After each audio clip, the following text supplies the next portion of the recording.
KPM.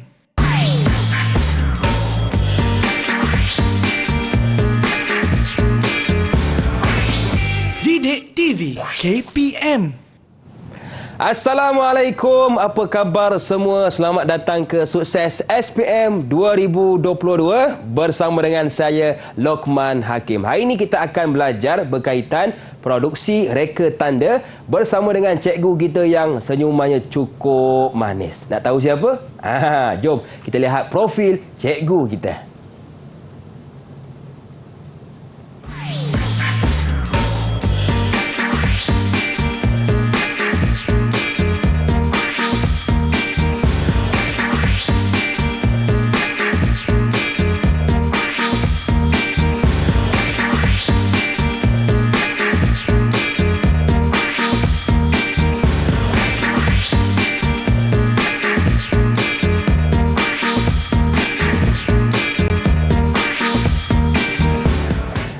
Hari ini kita bersama dengan juru bahasa isyarat kita, Cikgu Aida Zainul Aziz Din dari Sekolah Menengah Pendidikan Khas Vokasional Merbuk, Kedah. Apa khabar cikgu?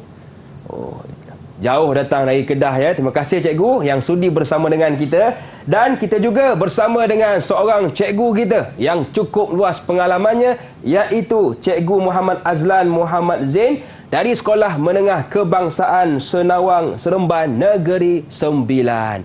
Apa khabar cikgu? Alhamdulillah sihat, Hakim. Alhamdulillah. Terima kasih kepada cikgu yang sudi juga bersama dengan kita hari ini. Dan saya difahamkan cikgu seperti biasa, kita bersama juga dengan murid-murid yang lain. Betul ke cikgu? Betul, ada 4 orang pelajar saya dari Sekolah Menengah Kebangsaan Senawang Seremban. Jom kita berkenalan dengan mereka. Mungkin cikgu boleh perkenalkan mereka cikgu. Silakan. Boleh. Terima kasih Hakim. Sama-sama cikgu. Assalamualaikum warahmatullahi wabarakatuh dan salam sejahtera semua. Terima kasih Hakim. Sama-sama. Pada hari ini kita akan berkongsi pengalaman dalam subjek produksi reka tanda, dan bersama-sama dengan saya ada 4 orang pelajar saya, semuanya tingkatan 5. Kalau tengok di skrin, kita yang paling hujung sekali Muhammad Ashmawi dari 5 UPM, daripada semua kelas yang sama. Dan yang kedua ialah Mak Fazarul. Apa khabar Fazarul? Tambah sikit. Fazarul sihat betul. Yang di bawah sana Lok Ting Hong, pelajar saya juga. Dan yang akhir sekali Abdul Fattah. Itulah keempat-empat pelajar saya ni Hakim. Okey, terima kasih kepada murid-murid dalam talian dan juga kepada anda yang menonton dari rumah. Okey cikgu, hari ini apakah yang akan kita fokuskan? Silakan cikgu. Terima kasih Hakim. Baik, untuk hari ini para pelajar yang saya hormati sekalian dan juga yang berada menonton di rumah, hari ini saya akan membawa bersama dengan anda satu lagi mata pelajaran khusus yang dipanggil MPV Produksi Reka Tanda. Dan dalam subjek ini ada banyak modul, dan modul yang saya nak khususkan pada hari ini ialah modul yang ke-7, iaitu pemasangan papar tanda. Sebab mereka ni ada buat projek. Betul. Dan mereka akan memasang projek itu. Jadi mereka kena tahulah sedikit ilmu tentang memasang papar tanda ini. Okey, di sini saya ada sediakan slide. Kita akan tengok. Baik, inilah slide untuk mata pelajaran hari ini, produksi reka tanda, kod kertas 7405. Baik, ini modul yang ke-7. Dalam subjek ini ada 8 modul Hakim. Ini modul ke-7 dah agak hujung lah. Dan biasanya modul ini diajar di tingkatan 5. Dan kita tengok slide seterusnya, prosedur pemasangan papan tanda. Di mana pelajar ini akan mempelajari kemahiran proses memasang itu secara teknikal dan juga proses memasang di lapangan untuk menghasilkan papan tanda yang berkualiti serta sesuai dengan kos yang disediakan bertepatan dengan kehendak pelanggan. Mereka belajar teori itu. Dan dalam papan tanda ada 2 kategori lah. Yang pertama ialah papan tanda 2 dimensi dan papan tanda 3 dimensi. Baik, apa yang dikatakan papan tanda 2 dimensi?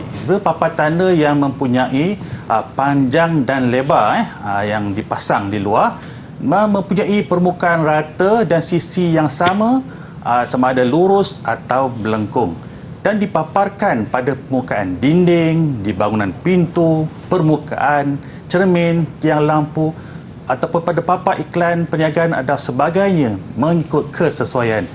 Dan sini disediakan contoh, contoh papan tanda yang 2 dimensi itu. Papan tanda 3 dimensi, ini lain sikit. Papan tanda 3 dimensi dia mempunyai panjang, lebar dan tinggi. Mempunyai bentuk timbul. Kalau pada gambar ni nampak huruf itu timbul. Ya, betul. Dipasang ni, dipasang pada permukaan yang rata juga, seperti di dinding bangunan, di bahagian ufuk pintu atau di ufuk bangunan. Papan tanda iklan dan sebagainya. Mungkin ramai yang tanya, apa yang tekan ufuk pintu? Sebenarnya di atas bahagian pintu tu lah. Itu di pintu. Kalau yang anda lihat di ufuk bangunan, dia di luar bangunan, atas bangunan itu. Baik, yang ini pula papan tanda peraturan. Papan tanda peraturan iaitu ada banyak kategori. Yang pertama ialah papan tanda peraturan trafik. Fungsinya lah untuk memastikan pengguna jalan raya bertindak mengikut arahan dan situasi bagi sesuatu keadaan.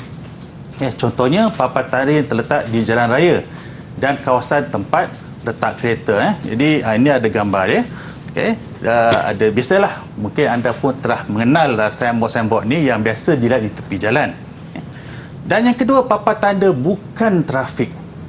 Papan tanda yang bukan trafik ini dia hanya papan tanda untuk peraturan yang bukan di jalan raya lah, yang biasa dipasang di tempat-tempat awam. Yang seterusnya, papan tanda amaran. Memberi peringatan amaran kepada pengguna jalan raya tentang bahaya sesuatu keadaan di situ. Tak boleh melintas, kena berhenti. Kalau kita langgar arahan pada papan tanda itu, kemungkinan sesuatu yang buruk boleh berlaku. Sebab itu dipanggil papan tanda amaran. Yang seterusnya adalah papan tanda tempat awam. Ini hanya untuk memaparkan info kepada orang awam tentang keberadaan tempat ini untuk kegunaan awam. Contohnya macam signboard tu lah. Dan last sekali adalah papan tanda sementara. Yang ini kita biasa nampak. Kalau dia biasa dipasang untuk jangka masa tertentu saja. Semasa contohnya kerja-kerja kecemasan atau penyelenggaraan jalan raya. Dan dia memang warna orange lah. Antara yang guna pakai memang warna jingga ataupun orange. Itu menandakan papan tanda sementara. Yang seterusnya adalah papan tanda premis perniagaan. Yang ini bertujuan untuk memperkenalkan premis perniagaan itulah. Biasa kita nampak di tempat-tempat perniagaan, di kedai, di shopping lot memang ada. Dan yang akhir sekali adalah papan tanda panduan. Ini yang biasa diletak di lebuh raya lah, mengatakan sesuatu kawasan yang akan menunjukkan destinasi, arah, jarak dan keterangan apa yang ada di tempat itu. Baik, tadi pelajar telah pun mengetahui tentang maklumat umum tentang dunia papan tanda. Yang ini pula ialah lokasi pemasangan. Bila pelajar dah buat projek, mereka kena pasang ni Hakim. Kena pasang. Dan pemasangan ini mestilah dibuat di tempat yang betul. Dan seperti ini kita tengok beberapa keadaan di mana ada papan tanda hadapan, papan tanda hadap pintu masuk, ada papan tanda berlampu 2 muka dan ada papan tanda berlampu 2 muka sisi tembok. Ini kalau malam nampaklah ni. Jadi dia ada lampu dalamnya. Dan yang ini pula 2 papan tanda berlampu wall mounted, iaitu melekat di dinding pula. Dan atas tu dia pasang lampu untuk pencahayaan. Dan yang akhir sekali adalah papan tanda berlampu 2 muka sidewalk, yang ini terletak di hadapan kedai, rendah saja kadang-kadang tu. So itulah dia Hakim, jenis-jenis papan tanda yang pelajar kena tahu dulu. Sebelum kita masuk kepada proses pemasangan. Baik cikgu, kalau boleh saya bertanya, mengapa murid-murid kita ini perlu belajar modul pemasangan ini cikgu? Tujuan modul ini dipelajari supaya mereka tahu tentang prosedur memasang. Sebab memasang ni bukan mudah. Betul. Kalau tak betul pasang, mungkin papan tanda itu boleh terjatuh, tidak kukuh dan menimbulkan kebahayaan pada orang lain.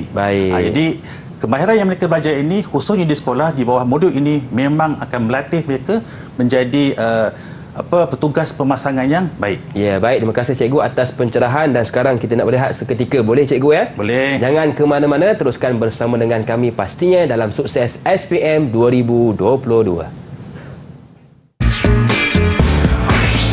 Didik TV KPM. Didik TV KPM. Kembali dalam Sukses SPM 2022, masih lagi bersama dengan saya Lokman Hakim, juga jurubahasa isyarat kita Cikgu Aida, dan juga cikgu kita iaitu Cikgu Muhammad Azlan Muhammad Zain. Dan juga untuk makluman kepada murid-murid, mata pelajaran kita hari ini ada istilah-istilah alatannya yang digunakan dalam bahasa Inggeris dan juga digunakan dalam bahasa Melayu. Okey cikgu, untuk segmen ini apakah yang akan kita fokuskan cikgu? Silakan. Baik, terima kasih Hakim. Sama-sama. Untuk makluman pada pelajar sekalian, untuk segmen kali ini kita akan khususkan mengenali kepada peralatan dan langkah keselamatan. Kita akan tengok pada slide nantilah. Ilmu ni ataupun pengetahuan ini penting supaya pelajar dapat melaksanakan proses pemasangan itu dengan cara yang betul dan selamat. Terutamanya mereka menggunakan banyak peralatan. Betul. Jadi kalau tak ada peralatan tu kerja tak boleh buat lah. Betul. Jadi kita tengok slide pada hari ini. Ini sebahagian, sebenarnya banyak lagi pelajar peralatan, tapi kita kenal yang ni dulu. Baik, dia ada beberapa kategori. Pertama ialah peralatan tangan. Okey, peralatan tangan iaitu yang kita guna di tangan lah. Antaranya ialah mesin gerudi mudah alih. Okey, mesin gerudi mudah alih ni dia pakai bateri lah. Tak ada masalah kalau mereka nak gunakan yang elektrik jika di tempat itu ada bekalan elektrik. Dan mungkin kawasan itu rendah saja. Tapi kalau mereka nak panjat ke aras pemasangan yang tinggi sikit, kadang-kadang wayar tak sampai. Jadi mereka boleh bawa yang mesin gerudi mudah alih. Yang kedua ialah toolbox. Toolbox itu bekas penyimpanan alat tangan yang kecil-kecil lah. Spana, pemutar skru, dan kalau senang nak dibawa. Betul. Kalau bawa satu dalam poket, koyaklah poket tu. Jadi mereka gunakan toolbox. Dan yang ketiga ialah mesin pencanai, ataupun grinder. Mesin pencanai ialah untuk membuang bahagian-bahagian gerigis yang tajam. Mungkin selepas mereka buat kerja itu ada bahagian-bahagian yang tajam. Kalau tak dibuang, mungkin boleh terkena tangan, boleh lukalah. Bukan saja pada pekerja, malah mungkin pada orang awam yang lalu di kawasan itu. Jadi mereka menggunakan mesin pencanai. Yang keempat ialah pisau pemotong. Pisau pemotong ni panggil cutter lah. Jadi pisau yang tajam dan haruslah digunakan dengan berhati-hati supaya tidak mencederakan tangan. Itu antara bahagian peralatan tangan. Yang kedua iaitu mesin. Mereka juga dalam proses pemasangan ni Hakim memerlukan beberapa mesin.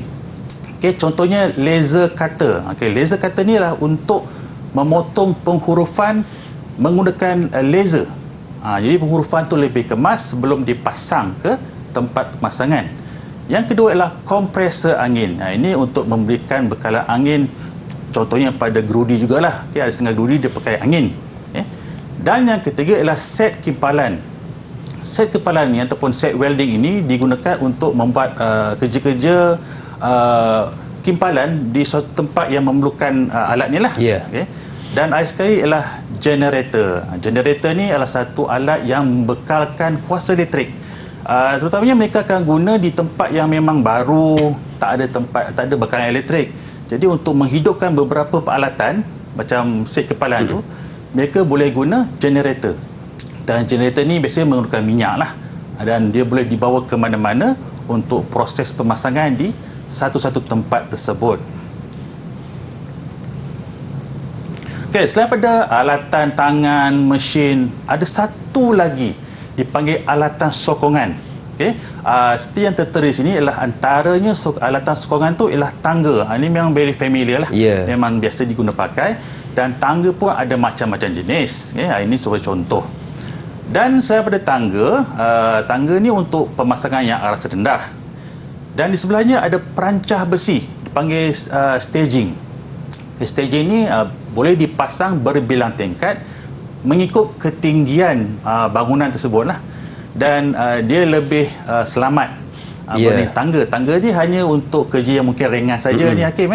Kalau perancang besi, mungkin proses pemasangan tu yang mengambil masa yang agak lama dan memerlukan lebih ramai pekerja di atas. Dan dia boleh dipasang berbilang tingkat dengan beberapa lagi keselamatan yang perlu ada pada mereka. Nanti kita tengok slide yang seterusnya. Dan yang crane ini yang memang paling mahal lah. Ya, betul. Paling mahal. Dan untuk aras yang memang amat tinggi dan kerjanya pun mengambil masa juga. Jadi antara contohnya yang anda nampak ni ialah pemasangan di aras bangunan yang hampir ke bahagian bumbung. Itu kena pakai crane. Kalau pakai perancang besi, pelajar bukan tak boleh, tapi dah terlampau tinggi. Jadi untuk lebih selamat kita gunakan crane. Ya, betul. Baik, itu segi peralatan sokongan. Baik, seperti yang saya katakan tadi, di samping pelajar menggunakan alatan tangan, mesin dan sebagainya, mereka juga harus dilengkapi dengan pakaian pelindungan tambahan, dipanggil pakaian pelindungan diri ataupun PPE, Personal Protection Equipment, semasa kerja pemasangan. Jadi seperti yang anda nampak, pelajar nampak di skrin, antaranya yang digunakan ialah pelindung telinga. Untuk cover telinga lah. Kadang mesin bising. Betul. Kuat. Jadi elok pakai pelindung telinga. Kemudian topi keselamatan. Topi keselamatan memang penting lah untuk melindungi bahagian kepala. Goggle sudah tentu untuk melindungi bahagian mata. Sebab bila berpasangan banyak serbuk-serbuk besi, percikan-percikan api, ataupun habuk-habuk yang berterbangan. Betul. Jadi kena lindung mata. Pelindung muka, pelindung muka juga untuk cover bahagian muka. Dan yang bawah itu adalah safety harness. Safety harness ini dipanggil abah-abah badan lah. Kalau bahasa Melayu dipanggil abah-abah. Tapi dalam istilah Inggeris kita panggil safety harness. Alat ini wajib dipakai, seharusnya memang kena pakai apabila bekerja di aras tinggi. Contohnya yang staging tadi lah. Di staging tadi pakai safety harness dan juga memakai jaket keselamatan. Ini untuk pekerja yang di bawah lah. Tidak lupa juga kasut. Mesti berkasut. Tak boleh pergi pasang papan tanda pakai slipper.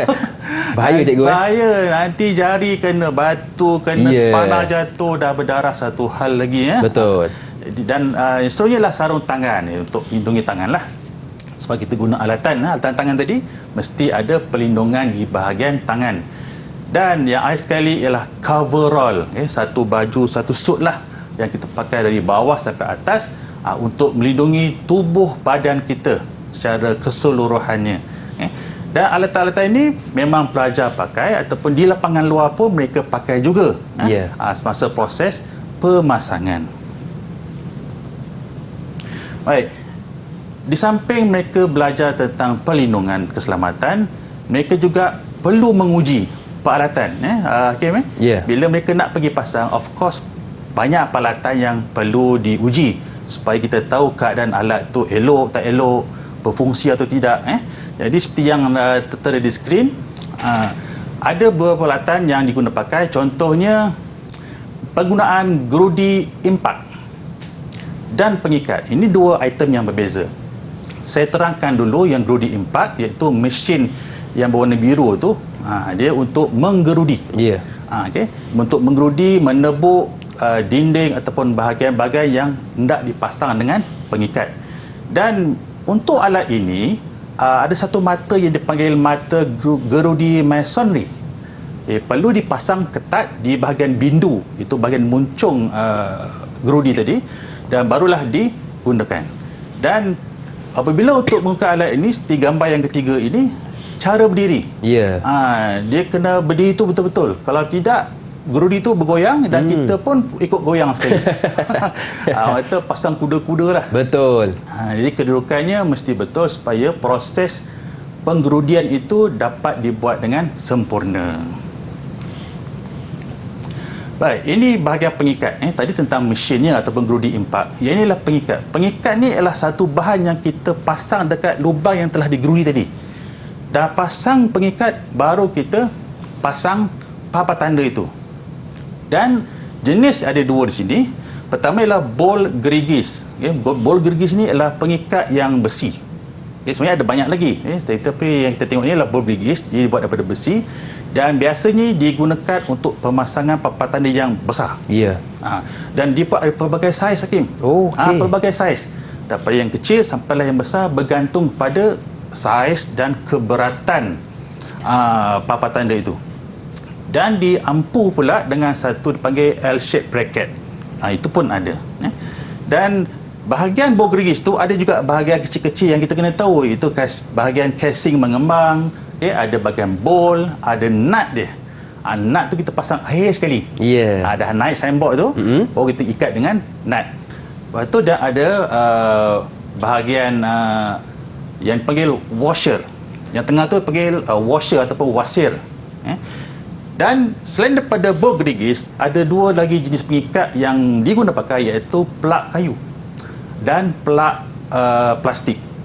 Yang ini di bawah kategori plug tembok. Dan biasanya untuk plug kayu dan plug plastik ini untuk papan tanda yang bersaiz kecil dan ringan. Boleh yang pasang yang bol gerigis tu, tapi dia tak berapa kena lah. Jadi kita boleh cadangkan sesuai dengan keadaan dan reka bentuk papan tanda itu sendiri. Dan kita lebih khusus kali ini pada penggunaan tangga. Seperti alatan bantuan tadi, alatan sokongan, iaitu tangga. Pelajar juga akan belajar menggunakan tangga. Dan kita tengok ada tangga di bahagian perancah bergerak yang pergi staging tadi lah. Dia boleh dipasang berbilang tingkat. Dan untuk naik tu ada tangga. Mereka boleh gunakan tangga tu. Dan sebelahnya ada tangga berdiri tidak boleh laras, iaitu tangga yang memang satu je. Jadi kalau kita tengok pun, pemasangan untuk aras rendah mungkin hanya dekat ufuk pintu. Tapi kalau ufuk bangunan yang rendah tu tak sampai lah. Untuk yang lebih tinggi, kita gunakan tangga yang sebelah tu. Tangga berdiri boleh laras. Dan yang kecil sekali itu memang kecil sangat lah. Tapi boleh pakai. Tangga lipat jenis kerusi. Takat untuk 1-2 step boleh. Betul. Dan selain daripada kita baca pasal tangga, kita tengok juga cara menggunakan tangga tu sendiri. Ada tertera gambar macam mana penggunaan perancah bergerak. Mereka boleh naik ke paras yang tinggi. Dan juga di sebelah tu adalah tangga lipat. Tangga lipat ni penting ya para pelajar. Kita kena pasang dia betul-betul. Kalau sengit, bahaya, tangga tu goyang, kita ke atas tu pegang drill. Betul. Dan boleh bergoyang kalau kita nak elakkan kemalangan lah. Betul. Pastikan kaki tangga itu dalam keadaan stabil. Begitu juga dengan tangga yang berdiri boleh laras, yang paling kanan tu, bila pelajar panjat, memasang di aras yang tinggi, untuk bekerja di aras yang tinggi tu, kaki kena masuk satu. Macam dia sangkutlah kaki tu kan. Jadi di situ keadaan yang selamat untuk mereka buat kerja. Dan untuk gambar terakhir ni, apabila pelajar memasang di aras yang tinggi juga, dia tak boleh naik habis tangga tu. Dia kena tinggalkan sikit. Macam tangga lipat tu sekurang-kurangnya 3 mata terakhir. Sampai situ je. Kalau dia naik paling atas, keadaan tidak stabil. Bukan pada tangga tu, pada tubuh badan pekerja itu. Jadi kita nak memastikan pelajar itu atau pekerja itu dapat buat kerja dalam keadaan betul dan selamat. Ini yang kita selalu tekankan kepada pelajar, keselamatan. Okey, baiklah cikgu. Jadi itulah antara peralatan dan langkah keselamatan pemasangan yang perlu kita lakukan. Dan sekarang cikgu, kita rehat seketika. Boleh cikgu ya? Boleh. Jangan ke mana-mana, teruskan bersama dengan kami pastinya dalam Sukses SPM 2022. Didik TV KPM. Didik TV KPM.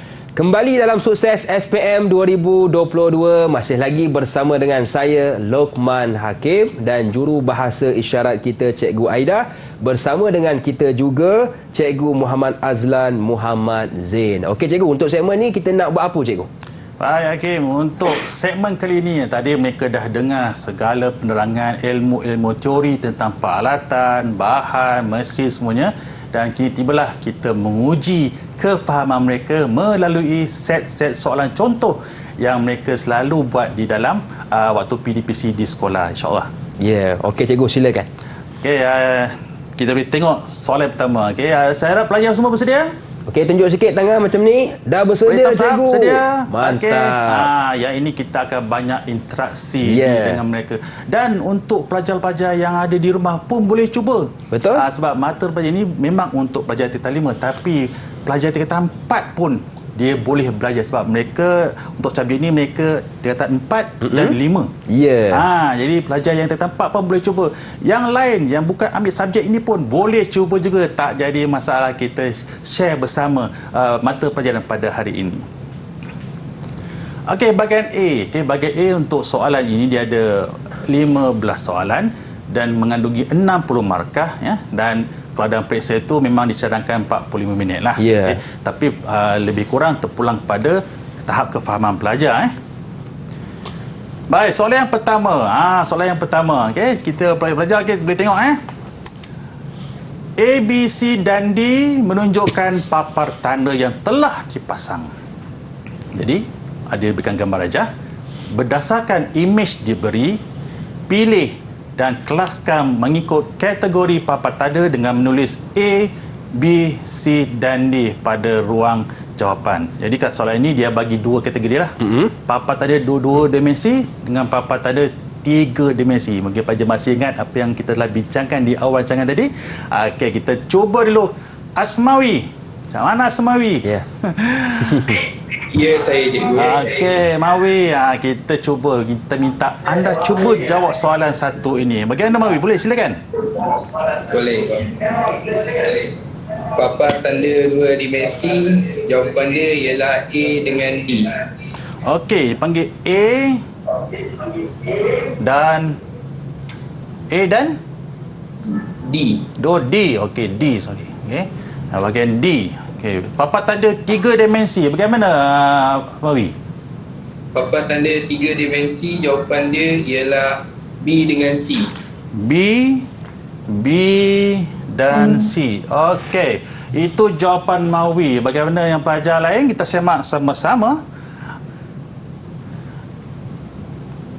Okey, jawapan yang memang betul lah yang ni. Okey, berdasarkan jenis yang ada, memang jawapan dia ialah 2 dimensi ialah A dan D, dan papan tanda 3 dimensi ialah B dengan C. Okey. Okey, kita tengok soalan yang kedua. Okey, soalan yang kedua. A, B, C dan D adalah pernyataan ciri papan tanda. Ciri papan tanda. Okey, diberikan pernyataan dan ada pilihan mengarahkan pengguna jari bertindak mengikut aliran trafik semasa ialah A, menyatakan amaran dan bahaya B, menyatakan info keberadaan satu tempat awam C, dan menyatakan situasi kerja-kerja penyelenggaraan ialah D.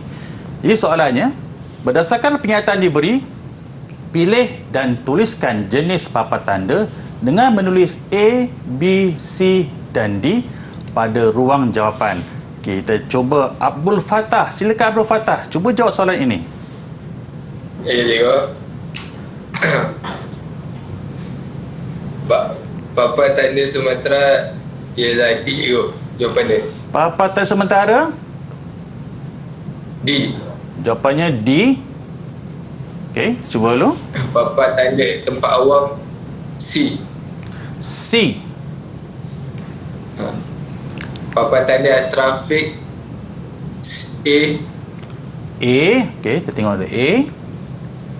Papan tanda amaran B. Okey, jawapannya betul. Tahniah Fattah kerana ada jawab dengan tepat sekali ke-4 jenis papan tanda tersebut. So dapat 4 markah ya Hakim Betul. Dalam ini diberikan skor. Okey, pelajar-pelajar kita tengok skor yang di hujung tu ialah 4 markah, maka setiap soalan ada skor dia masing-masing. Dan kalau jawapan dia betul, dia dikira pada markah yang ada pada jawapan yang betul saja. Okey, soalan yang ketiga. Rajah 1 menunjukkan sebahagian lokasi pemasangan papan tanda. Ada rajah A, B, C dan D.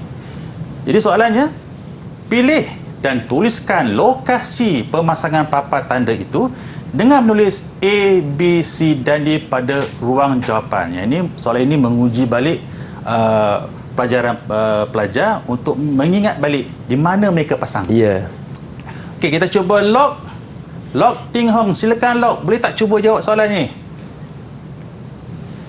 Boleh. Boleh, bagus. Aku cuba. Boleh. Papan tanda hadap-hadapan ialah C. Papan tanda siling berlampu dua muka ialah D. Papan tanda hadap pintu masuk ialah B. Papan tanda berlampu wall mount A. Wall mounted ialah A. Okey, papan tanda siling berlampu dua muka yang mana? D. D. Dan papan tanda hadap pintu masuk ialah B. B. B. Okey, B. Okey, jawapan dia betul, Lok. Tahniah, terima kasih kerana dapat jawab soalan tu dengan betul. Dan anda mendapat skor 4 markah. Baik, soalan yang keempat. Ini tentang peralatan dan mesin. Mesti ingat lagi ya, masa pelajar-pelajar membuat kerja-kerja di bengkel, so tentunya ada sebagai peralatan yang mereka guna. Baik, kita tengok pula pada Fazarul. Fazarul. Boleh cuba Fazarul? Dia senyum saja tu. Dia senyum. Okey, Fazarul. Berikut merupakan alatan dan mesin untuk memasang papan tanda. Pilih dan nyatakan dua alatan dan dua mesin yang digunakan semasa memasang papan tanda. Baik, dalam soalan ini, kalau pelajar dapat tengok, dia ada bagi 6 pilihan. Tetapi berpandukan skor 4 markah saja. Jadi mereka cuma perlu jawab 4 saja. Daripada 6, cikgu. Daripada 6 tu. Tapi kena rujuk pada soalannya. Yang kadang murid terlupa. Dijawab semua. Padahal soalan hanya nak 2 alatan dan 2 mesin. Okey, cuba Fazarul. Mana-mana? Pilih.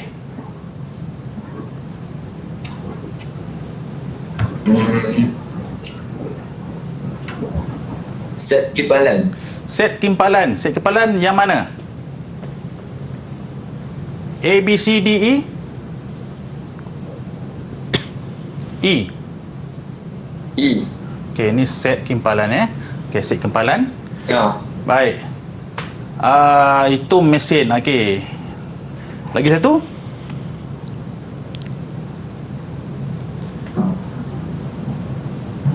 Ini mesin dah satu. Mesin lagi satu mesin. Generator. Okey, generator. Okey, kena sebut generator Generator. Okey. Ini dah mesin dah selesai. Ya. Okey, sekarang alatan. Dapat tak cari 2 lagi alatan? Okey, yang pertama. Yang pertama, Pengisir. mana? Pengasah. Pengasah. Mesin pengasah. Okey. Pengasah. Ni yang ni mesin pengasah ataupun dipanggil pengasah lah. Okey. Pengasah. Okey. Dan satu lagi. Toolbox. Okey, B. Toolbox dekat B. Okey, toolbox. Okey, jawapannya betul. Tahniah ni Fazarul. Dapat 4 markah. Jadi yang 2 lagi tu tak berjawab lah. Kosongkan Kosongkan saja. Nak jawab boleh, tapi kita nak kejar masa. Betul. Okey. Okey, tahniah. Okey, Fazarul. Baik. Tengok soalan yang kelima. Rajah 2 menunjukkan 2 peralatan dalam kerja pemasangan papan tanda. Nyatakan nama peralatan tersebut. Okey, untuk perhatian pada murid yang ada, soalan ni jenis supply type. Dia tak bagi clue apa-apa, dia cuma bagi gambar, okey, dan tuliskan ruang jawapan. Di sini pelajar memang kena ingatlah nama alatan tu. Okey. Jadi kita tengok balik pada Amawi. Kita patah balik pada Mawi. Cuba Mawi jawab. Ya, saya cikgu. Gambar pertama tu apa, Mawi? Peralatan pertama ialah tangga, cikgu. Tangga. Okey, tangga. Okey, tangga. Yang kedua? Peralatan yang kedua ialah crane. Crane. Senang nampak kan? Tinggi macam tu. Mesti nampaknya crane. Okey, betul. Ni Mawi, anda dapat 2 markah. Okey, kerana soalan dia 2 jawapan, maka dapat skor 2 sahaja. Baik, soalan yang ke-6. Soalan 3 ni dia banyak bahagian. Rajah 3 menunjukkan pengikat bol gerigis. Okey, dah nyatakan tu. bol gerigis. So, lupakan yang lain. Ya. Okay. Labelkan bahagian bol gerigis dengan menulis A, B, C dan D pada ruang jawapan. Nama bahagian dia dah bagi. Pelajar cuma kenal pasti A tu kat mana, B tu kat mana. Okey, kita try. Fatah. Macam mana Fatah? Boleh cuba tak Fatah? Boleh. Boleh. Okey, silakan. Net tu C kot. C ialah Wasil naiklah C. B. Casing mengembang. Wasil B. Wasil B. Casing kembangan D. Casing mengembang D. D. Dan akhir sekali bol. Bol A. Bol bahagian A. Okey, betul. Tahniah Fatah. Anda memang terbaik, dapat 4 markah penuh. Jadi bagaimana pelajar yang lain? Adakah anda cuba kali jawab? Kalau betul, tahniah kita ucapkan juga. Baik, tengok soalan ketujuh. Berikut adalah penyataan langkah kerja proses pemasangan papan tanda yang tidak mengikut urutan. Ni soalan dia berubah sikit ni Hakim. Ya. Ia tidak mengikut urutan. Jadi berpandukan penyataan langkah kerja, susun semula langkah kerja proses memasang papan tanda dengan menulis L1, L2, L3, L4 dan L5 pada ruang jawapan. Okey, yang ni senang aja. Bukan nak salin. Mereka cuma tulis L1 atau Ya, L2. betul. Tapi mereka kena kenal pasti langkah kerja dulu. Okey, kita cuba ni. Lok, macam mana Lok? Okey. Cuba dulu Lok. Tak apa, kita cuba. Okey. L1 mana L1? Menentu lokasi pemasangan. L1 menentu lokasi pemasangan. Menentukan lokasi pemasangan. Okey, L1. Okey, L2 kat mana? Menanda kawasan pemasangan. Menanda kawasan pemasangan. Okey, di sini ialah L2. L3 atau langkah ketiga kat mana? Menebuk lubang menggunakan drill impak. Okey, ni L3. L4. Masukkan plug tembok. L4. Dan yang terakhir sekali, Mengetak skru menggunakan pemutar skru. okey, ini cadangan jawapan daripada Lok. Ya. Kita tengok jawapan dia. Okey, betul Lok. Tahniah, anda dapat 5 markah sebab dia memerlukan 5 jawapan. Betul. Yang tu. Okey. Baik, tengok soalan seterusnya. Berikut adalah penyataan langkah kerja menebuk dinding dengan menggunakan drill impak yang tidak mengikut urutan. So, berpandukan pada penyataan langkah kerja, susun semula langkah kerja proses menebuk dinding dengan menggunakan drill impak dengan menulis A, B, C dan E pada ruang jawapan. Tadi tulis L. Ya. Kali ini diberikan penanda A, B, C. Langkah dia dah bagi. Nak menentukan siapa A, siapa B. Okey. Kita tengok pada Fatah. Macam mana Fatah? Boleh ke? Ya. Langkah 1 mana? Langkah 1 ialah tutup switch selepas selesai kerja menebuk dinding. Okey. Terus yang tekan. A ke apa tu? Ya. A. A. Langkah 2. Langkah 2 D. Dapatkan materi pada kawasan yang telah ditanda. Yang telah ditanda. Okey, D. Langkah 3 E. E. Pegang drill impak pada kedudukan 90 darjah. Okey. Langkah 4. Langkah 4 C. C. Tekan trigger untuk memulakan kerja menebuk. Okey. Langkah 5. Langkah 5 A. Tutup switch selepas selesai kerja. Yang pertama tadi apa, Fatah? Yang pertama tadi? Yang pertama B. Oh, B. Okey, Bola. maafkan saya. Okey, silap. Okey, kita tengok jawapannya. Ini jawapan Fatah. B, A, D, C, A. B, D, C. Okey, betul. Tahniah Fatah.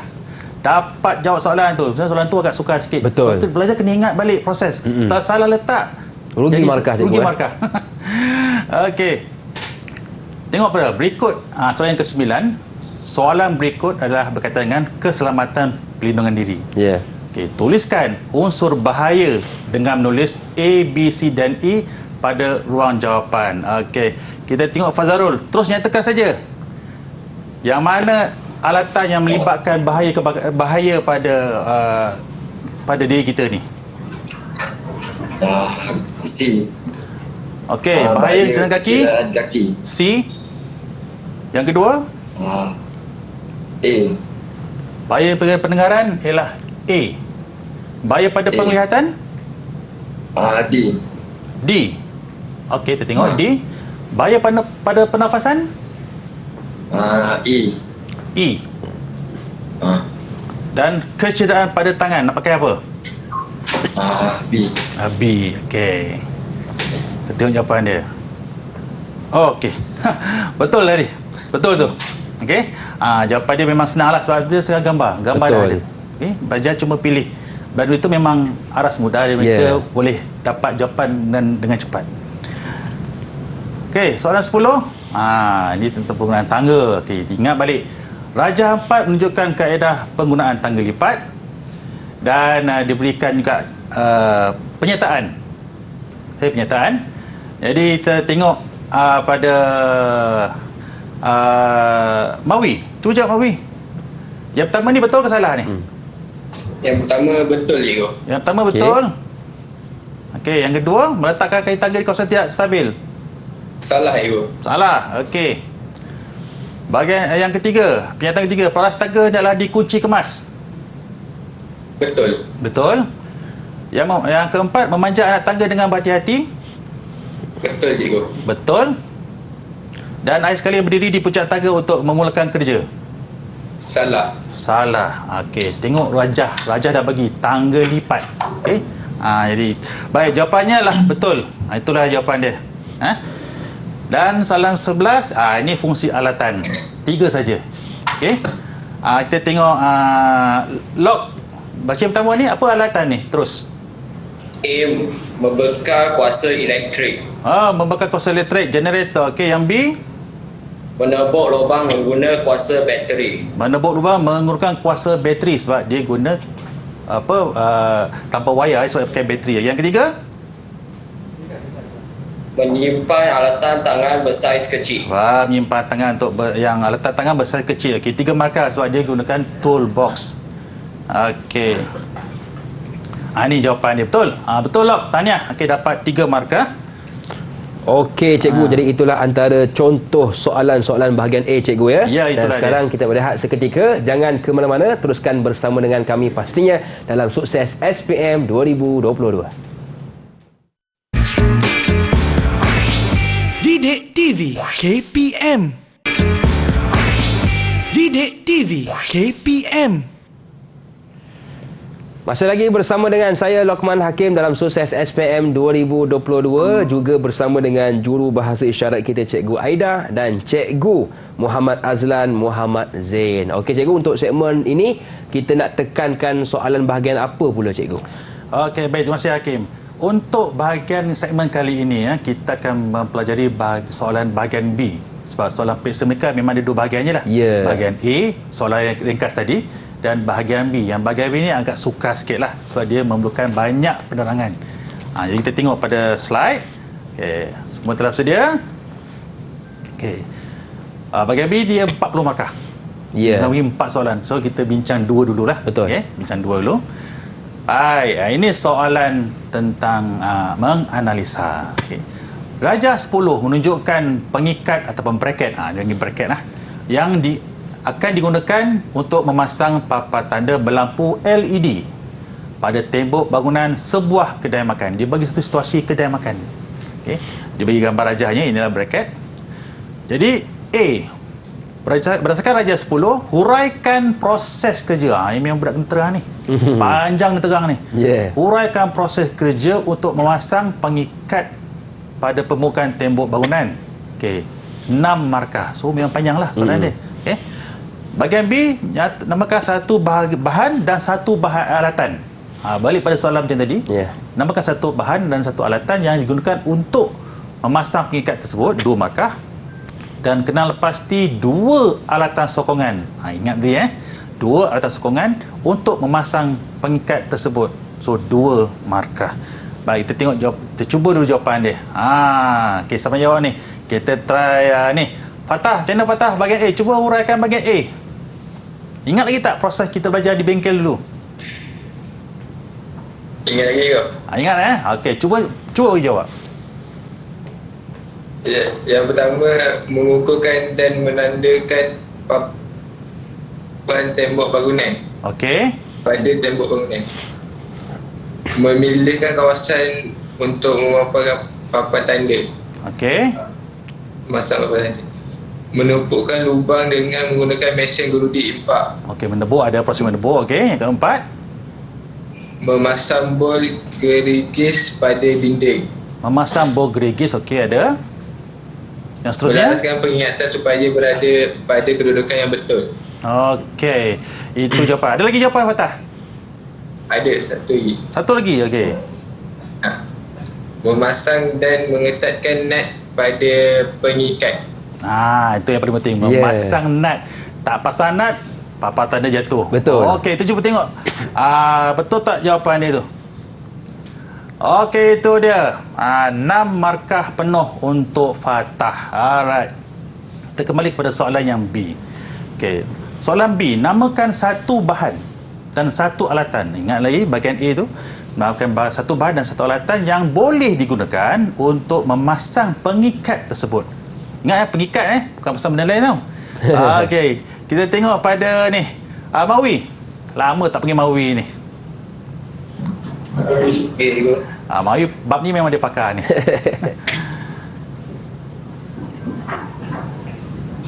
Okay, Mawi bahan. silakan. Silakan Mawi. Bahan. Bahan dulu. Boleh lah mana-mana. Bahan dulu.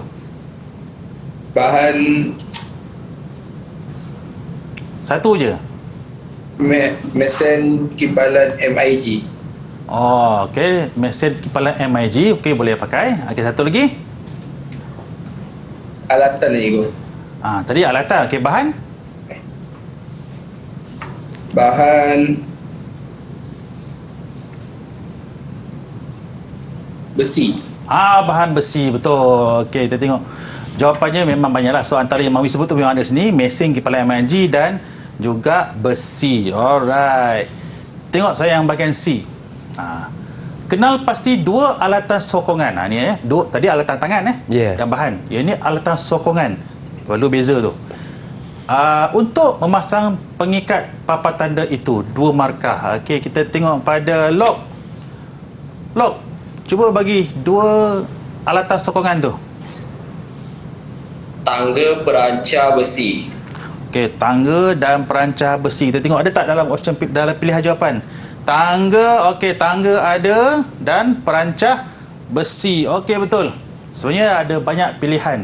Jadi mana-mana pelajar yang jawab salah satu daripada pilihan yang ada ni dapat markah lah. Okay.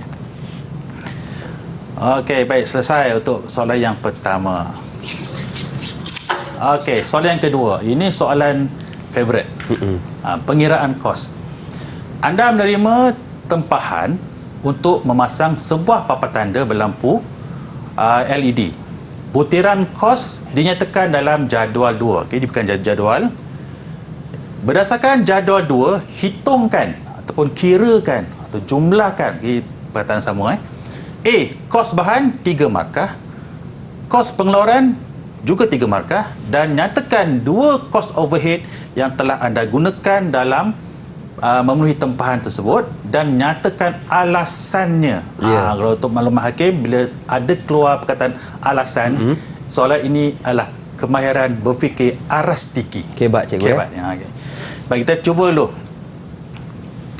Diberikan sampel kat sini. Okey, Fatah. Cuba kirakan kos bahan. Berapa ringgit dapat tu? Dapat RM81 je. RM81.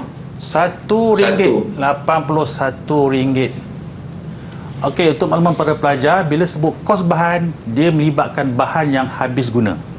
Alatan is alatan lain. Ya. Okey. Baik. Betul. Okey, Fatah, tahniah. Okey, dapat 3 markah. Baik. B. Macam mana Fatah? Tengok B pula. Kos pengeluaran. Kos pengeluaran? Cikgu, kos pengeluaran. Kos pengeluaran dia RM331. Okey, bila semua sekali? Okey, bila kos bahan kita dah nyatakan di sini, campurkan kos upah. Kos upah adalah RM100. Kita campur semua sekali sebab formula ya untuk murid-murid kita harus tengok bila sebut kos pengeluaran dia ada formula. Elok dinyatakan dalam jawapan. Kos pengeluaran sama dengan kos bahan tambah kos upah tambah kos overhead. Jadi total sini berapa tadi? Fatah? Semua sekali. RM331. RM331. Okey, untuk makluman pelajar yang saya kasih sekalian, harus dinyatakan jumlah tu dengan tepat. Ya. Teralih satu titik pun dah jadi lain ringgit tu. Betul. RM3,000 cikgu Jadi RM1,000. Itu yang biasa berlaku. Jadi harus jawab dengan hati-hati bila bab pengiraan kos. Okey, dan akhir sekali Fatah, dua kos overhead. Nyatakan 2 kos overhead.